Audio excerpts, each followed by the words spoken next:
Good morning. Okay, so the main purpose of my presentation is to outline some sort of recent and salient trends in Africa's elections. Even though we all know that elections are not the only part of democracy, there's certainly other aspects that are important, other institutions. The fact is that elections gather a lot of attention, and they're important to certainly people outside of Africa, and as well as Africans themselves. In fact, there's a recent survey that shows that 89% of Africans see their country as being democratic if it can hold a clean election. So even though elections are not the only part of a democracy, they're certainly the most salient part and a way in which Africans themselves judge what type of country they're living in. Unfortunately, that same survey, which was done by Afrobarometer, also says that only 53% of Africans think of their country as being an extensive democracy. So that should give you some idea of how many Africans view their elections. So I'll try to point out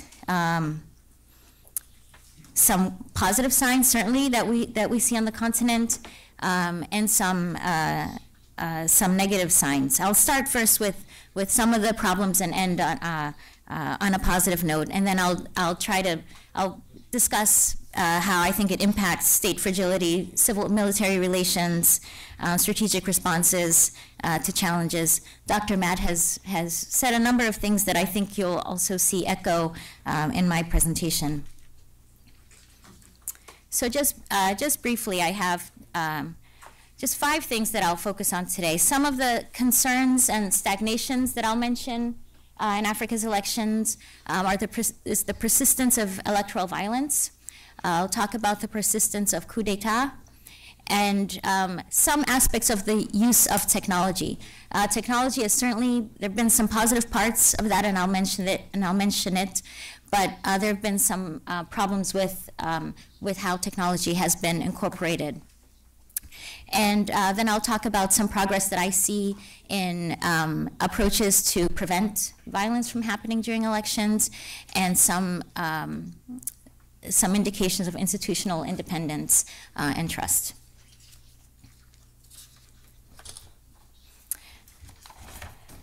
Okay, so first I'm going to start with what we see as trends in electoral violence. Before I get into that, I just want to talk about where these numbers are coming from. The data is all presidential and parliamentary elections in sub-Saharan Africa from 1990 to 2013. The data from 1990 to 2008 was compiled by Scott Strauss and Charlie Taylor at the University of Wisconsin, and that's mostly obtained from the State Department's Human Rights Reports, which comes out every year. And then the rest of the data from 2009 to 2013 is data that I gathered along with a colleague of mine, Stephanie Burchard, from the same data source, the same State Department data source. So what are some of our results? We see that there have been 286 parliamentary and presidential elections in the last 23 years. We start at 1990 because that's typically seen as the start of a lot of democratic transitions on the continent. So there have been 286 presidential and parliamentary elections in sub-Saharan Africa. When we got that data, we put the elections into 4 different categories. The first was no violence. The second category was elections that had harassment and intimidation, but no fatalities. Then the third category was elections that had some repression, torture, political assassinations, but under 20 fatalities. And the fourth category was large-scale violence, more than 20 fatalities. And so you can see on the screen how those 286 elections fit into those categories. 42% have seen no violence in those 23 years. 38% have seen elections with harassment, but no fatalities. 11% have seen violent repression, but less than 20 fatalities. And in the last category, large-scale violence, more than 20 fatalities, we have 9%. So there are a couple ways to look at this. The first is that almost 60% of elections in Africa have some level of violence, whether that's harassment and intimidation, political assassination, or the most intense kind, which is large-scale violence. On the other hand, we also can see that the way in which many African elections are covered in the media, which is that they are always these very violent elections, is not necessarily the case. 20% have fatalities, and of the most intense, and here we can think of Kenya, certainly, Cote d'Ivoire, Nigeria, they're at 9%. So the media doesn't always represent what's actually going on, but 60% is also a high number. We should keep that in mind. Some other results that I haven't put on this chart, but are still important, is that 95% of all violence occurs before the election. So that gives us a lot of opportunity for preventing conflict. We have a date, and we know that most of the violence is going to occur before that date. So that gives us an opportunity to strategize. Something else that the data tells us is that if a country has had violence in the past, it's about a 50% chance that you're going to see violence again. And I'll talk about why we tend to see some of these recurrent cycles of violence. They're often in the same region. So I can tell you that in northern Ghana, you will see violence in the 2016 elections. It's happened every year, and every election, and there are reasons for that. Kenya has had repeated violence in the Rift Valley. Gabon has had repeated violence in Port Gentil. So there are reasons why we see violence happening in repeatedly and in the same regions. It tells us something about the conflict dynamics and what is politicized during an election. The other thing that the data tells us is that violence is usually perpetrated by the incumbent. And as Dr. Matt was saying, that there is a political culture that doesn't permit loss, and that's one reason why we keep seeing these repeated cycles of violence. So what does this trend look like over the course of the more than 2 decades? What we don't see in this chart is we don't see a decrease. And one of the arguments for adopting democracy and adopting elections as means to change political regime is that we would actually see less political violence. And we are not seeing that. We're actually just seeing a persistence of electoral violence. Another argument is, well, as institutions get older and people start to get used to them and practice, things will just get better. So there's sort of a steep learning curve, but things get better. We're not seeing that with elections. We're not seeing a strengthening of electoral institutions on average. Now, there are some countries where this progress has been made, and I will talk about that. But on average, we are seeing sort of the same, persistent level of violence across the 2 decades. Another reason why we're not seeing that, in addition to the existing political culture, is a failure to treat electoral violence for the conflict that it is. Failing to understand why certain grievances exist and why they are exploited during a campaign.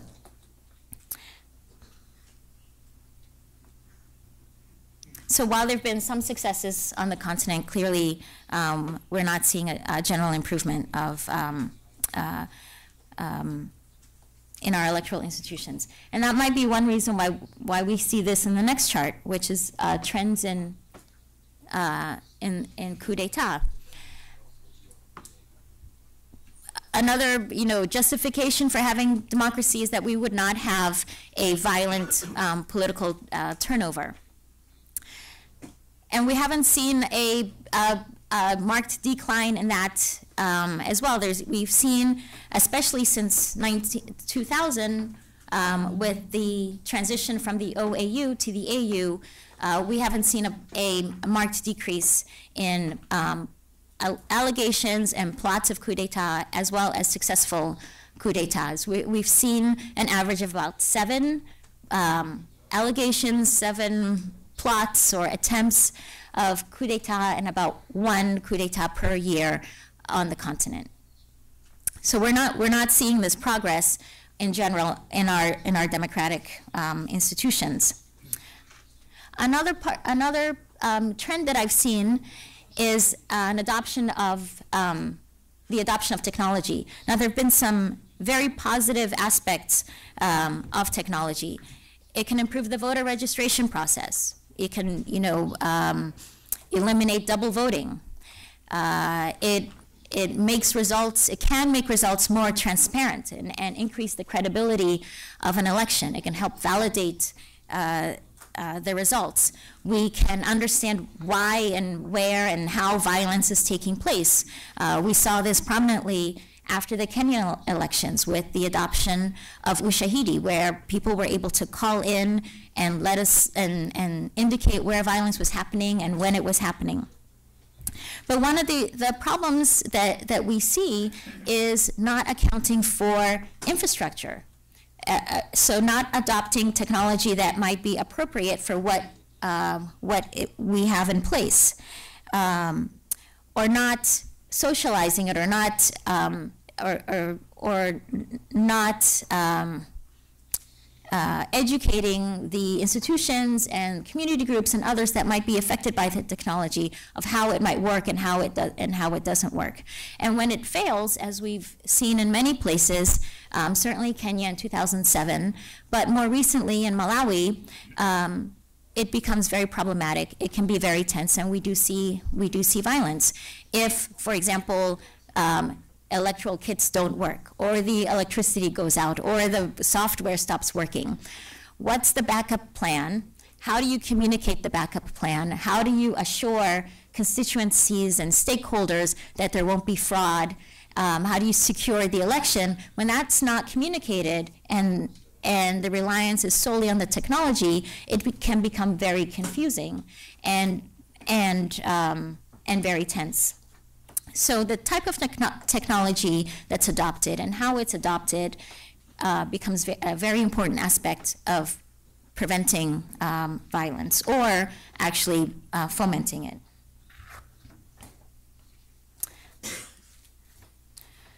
So let me shift now to what I see in some progress that's taking place. And here I think we can learn some lessons on how to prevent electoral violence. And I want to focus on just 4 countries, although there are others, but these are some salient developments in these 4 countries. The first place I'll talk about is Ghana, and the specific training of election violence observers, which is rather unique on the continent. Out of several thousand observers, there's a subset that have been trained consistently by the Ghanaian Domestic Observation Mission to focus on electoral violence alone. And they're sent out to predetermined hotspots to report on electoral violence.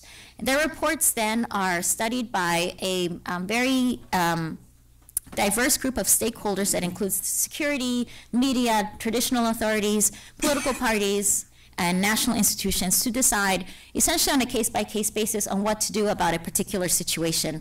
Is this a criminal matter? Do we need to send in the security forces? Is this something that can be dealt with by a trusted authority figure or some other type of mediation. So trying to essentially address the situation before it actually gets much more serious. And they do that through different stakeholders. So it's not just the police that, or other security agencies that are in charge of security.